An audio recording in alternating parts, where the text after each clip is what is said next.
In this video, we're going to examine an example of determining infinitesimal crustal strain from the velocities of 3 GPS stations in Cascadia. This is the area that we're going to be working with, and those little green dots are the locations of the 3 GPS sites that we're going to analyze. They sit on continental crust just to the west of Salem and just to the east of the coastline. And this continental crust is attached to the North American plate. The Juan de Fuca plate is subducting underneath the North American plate at this point, and so the stresses that are being imposed upon this little area between those 3 green dots are related to tectonic plate boundary stresses. Here are the 3 sites on a map that has a bar scale down there, so you can see what 10 kilometers looks like on this map. P395, P396, P404 are all part of the old plate boundary observatory, so we have been taking measurements at these sites for about 20 years or so. We're going to superimpose a grid on top of each of these things. The units here are in millimeters per year, and just take note of the fact that these little grids are at a dramatically different scale than the map underneath them. But on these grids, we can graph the north-south and east-west components of motion of each of these 3 GPS sites. And of course, we can add those north-south, east-west components together to yield the total velocity of those sites, indicated by the blue arrow. These are instantaneous velocities, or if you prefer, infinitesimal motions. We'll drop away the background so that we have less to look at, less to confuse us, and just focus in on these sites. They're on the average of about 40 kilometers apart from one another, and they're instantaneous velocities. Now you can tell that those arrows are not exactly parallel to one another, and they are not the same length. So that gives you a hint right away that the crust is deforming in this area.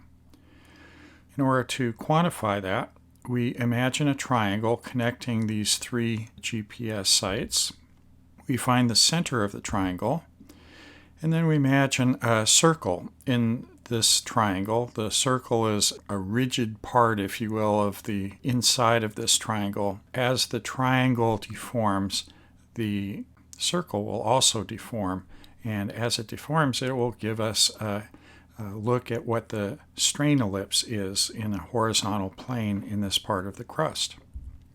Here are the initial total velocities of those sites, and one can imagine that if this triangle were to translate over so that its 3 apices were at the tips of those arrows, it would have to change its shape, and the circle inside of it would change as well.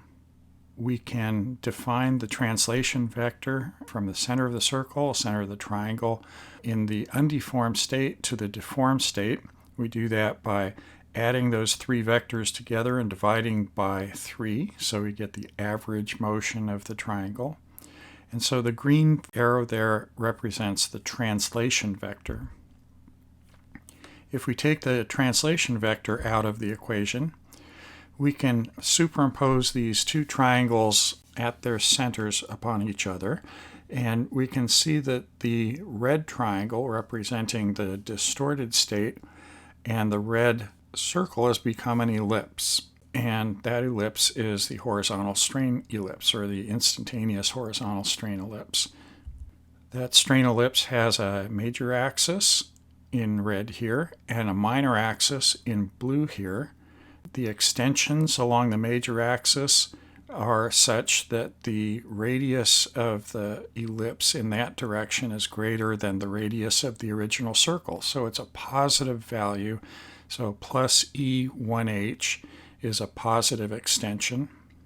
The crust is stretching in that direction. In the blue direction, the minor axis of this ellipse, you see that the extension value is a negative value, and so E2h is indicating that the crust has shortened along that line.